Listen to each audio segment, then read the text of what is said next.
get to tell somebody in Congress why they should pay attention, what would you tell them? There is very strong science. You will see that the scientific evidence is clear that there are effects for EMF, all electromagnetic fields. I say all electromagnetic fields because one of the things that everyone here is focused on primarily is the wireless issue, the smart meter issue. But the fact is that these effects are all over the EMF spectrum. Virtually every part of the range has the same kind of effect on DNA. So the DNA is like a summing junction. It brings all of these effects into the biology. And while people may say that the standards are protected, they can't possibly be protected if you set one standard at, let's say, RF, and then ELF is coming in also, and they have another standard, but they're all adding together in the same biology. So I think that's one thing, but the effects are additive, and one should take that into consideration even though you focus on a particular issue. The other point I think that's important to realize is that the DNA is something that it's indicative of the health of the cell. The cell can't do its job without it, but if it happens to hit the germ cell, it can affect the species. It can lead to deterioration. In other words, there can be problems, mutations, and things that are really devastating to the human population in the long run.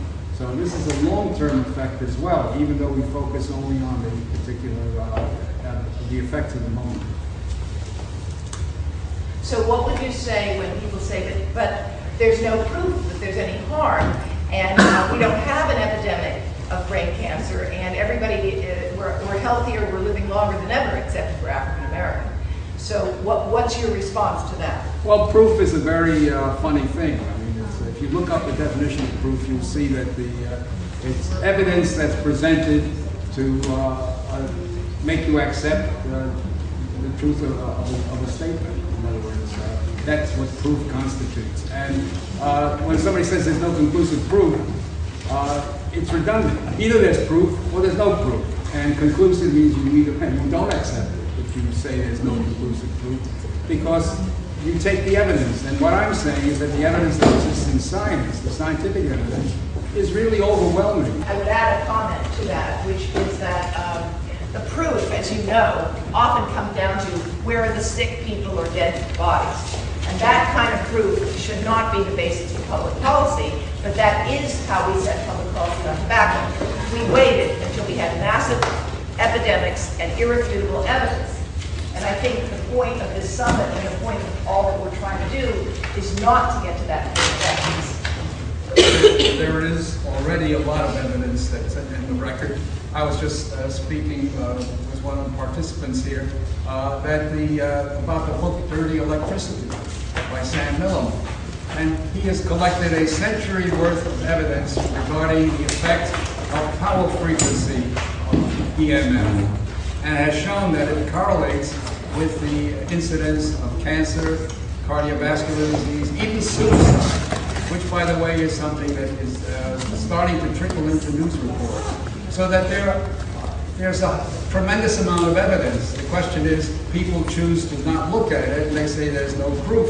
Well, there is a lot of evidence, and at some point, you've got to realize that you've got to take action on the basis of that. All right. This is the book, and Sam Millam has put it together.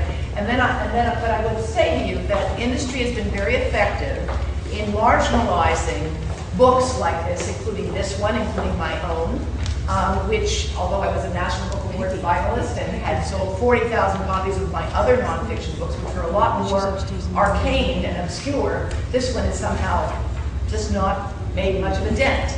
And I think it's not an accident, because even though this is an excellent compilation of the information, we haven't succeeded. Now, I think Libby Kelly and Camilla might have some comments on how industry has worked to marginalize and make this issue not go so well. So maybe if you'd like to comment, Libby? I'll put up here. I'm Libby Kelly, and I've been working on this issue about 15 years. And I have been watching industry behavior because, of course, we need to counter that wherever we can. I mean, obviously, one way which many people speak back to the industry is through blogs, or that are attached to news articles, like the Newsweek article that was just published a few days ago, making a big chuckle about smart meters and the reactions that people have to them, to kind of dismiss the concerns. And this is what they do. They have so much more money than we do.